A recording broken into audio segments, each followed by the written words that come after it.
मोर नाम दाताराम साव है। मैं ग्राम मौरदा से हूँ, तहसील पुसौर, जिला रायगढ़, छत्तीसगढ़ से। आज हमन हमर देश के बहुत बड़े ऑपरेशन के बारे में बात करबो, जकर नाम है ऑपरेशन सिंदूर।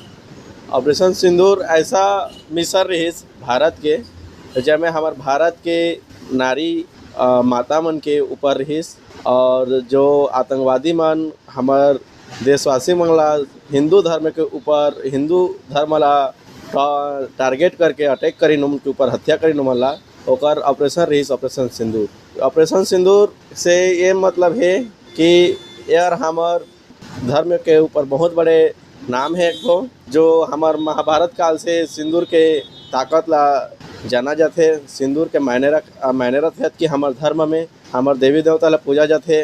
भारत मन के सैनिक मन के बहुत बहुत धन्यवाद, जो आतंकवादी मन ला ऑपरेशन सिंदूर के नाम से ओमन ला धूल चटाइन और पाकिस्तान ला अपन ताकत बताइन। और पाकिस्तान के जतकी मिसाइल जो भी ताकत रही समन के, जो बाहर से देश ले भी मंगाए, विदेश ले मंगाए रही, वो सब ला फेल करके हमार भारत के नाम ला मान बढ़ाइन, भारत के नाम के, और विजयी बनाइन हमन ला। भारत माता की जय।